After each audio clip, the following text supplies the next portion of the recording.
Are you at all suspect of what the Patriots have done over the years? And is it wrong to question what they've done? Well, they always say if you ain't cheating, you ain't trying. So they're trying hard. Your favorite baseball player is probably a cheater. Being around for almost a century and a half, Major League Baseball has been no stranger to its fair share of cheating scandals. While more infamous cases have garnered historical infamy, such as the Black Sox scandal in the 1919 World Series, or the more recent sign-stealing operation run by the Houston Astros in 2017, they didn't exactly change the way the game of baseball is played. By that, I mean these events never resulted in philosophical changes in how MLB teams utilize their players or build their rosters. While books can and have been written on how these scandals shattered the league's integrity, that isn't enough to satisfy me. No, I'm interested in something infinitely more fascinating. The type of cheating that caused seismic shifts in how teams have thought about baseball over the course of decades. No cheating scandals have led to the impact on the game more than the steroid era of the 90s, as well as the use of grip-enhancing substances to doctor baseball since 2015. I think you'll come to find that cheating is a part of baseball, and I want to find out just how deeply cheating has changed America's pastime for good. Bond swings, and there it goes! It's headed for the coming cove! It is gone! A home run! Number 69 for Bonds. A shot that took 2 seconds to get out of here, over the wall, over the arcade, over everything.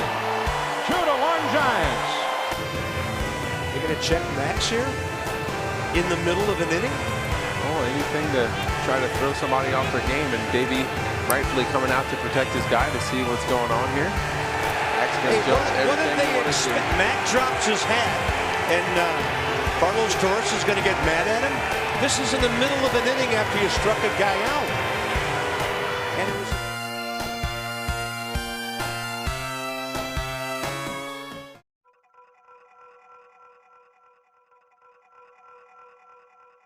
Let's talk about Major League Baseball's steroid era, as it's by far the most publicized cheating scandal in MLB history. The steroid era lasted from roughly 1988 to 2008, and I say roughly due to the inconclusive nature of finding out just who exactly was cheating and using steroids, though it is widely agreed upon that this 20-year span was the most prevalent era of egregious cheating. The most common reason players took steroids in this era was so that they could hit for more power. Hitting for power in the baseball sense simply means being able to hit the ball harder. A hard-hit ball will fly faster through the air, making it harder to catch in the process. But, more importantly, is the dramatic increase in the distance the ball can be hit. Hard-hit line drives can turn singles into doubles and triples. If you're trying to hit home runs, increased distance on fly balls is crucial to blasting a score over the fence. It should come as no surprise then when I tell you that of the top 15 home run performances from 1988 to 2008, only 4 belong to players who were never caught or accused of using steroids. Those players being Ken Griffey Jr., Luis Gonzalez, and Ryan Howard. Every other performance on that list belongs to players who are many people's favorites. Their names, however, will forever have an asterisk branded next to them as their legacies are muddied in steroid-infused controversy. Major League Baseball and its fans will never look at them the same.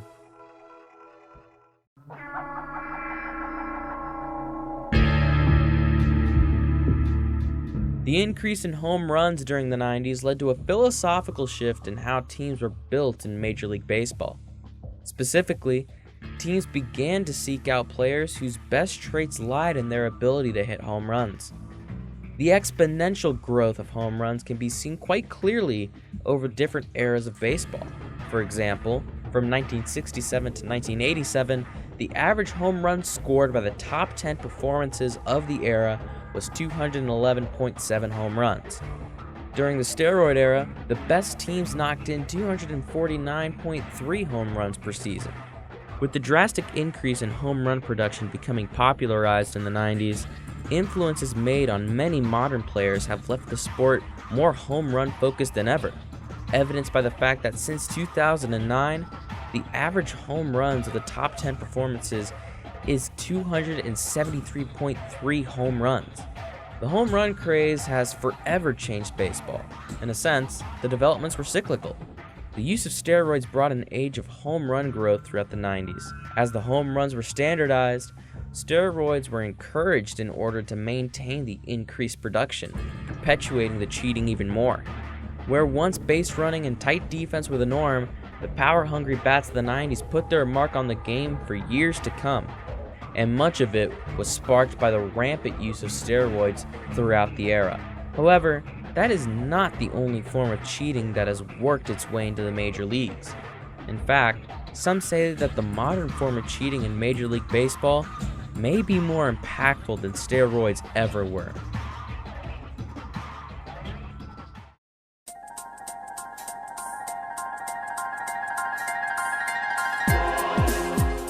Ball doctoring is nothing new to Major League Baseball. In fact, it's been known for generations that applying grip-enhancing substances to the baseball can drastically improve a pitcher's performance on a pitch-to-pitch basis.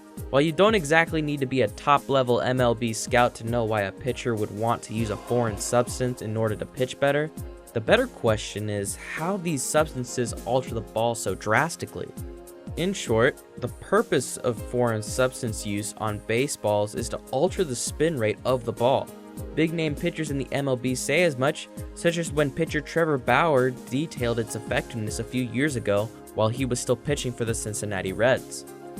The more a baseball spins around its axis as it moves through the air, drag will affect the ball more intensely. In baseball terms, the faster the ball spins, the more break or movement a pitch will have, making it harder to hit.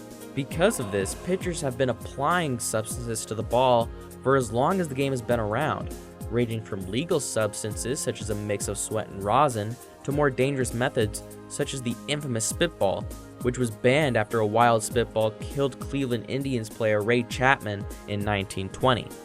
As technology has progressed, so have the methods of doctoring the baseball, and as such, has brought on the rise of modern cheating in baseball. In Eno Saris' article on the drastic rise of foreign substances, a pitching development program provided him with some interesting test results, finding that a pitcher using foreign substances was able to jump their spin rate from average to best in the league. One of these recent spin rate benefactors goes by the name of Garrett Cole, the New York Yankees' premier starting pitcher. After his spin rate conveniently dipped as MLB began punishing sticky-fingered pitchers, Cole had some very difficult questions to answer in a press conference after one of his starts. This was the result. And have you ever used spider tap while pitching? I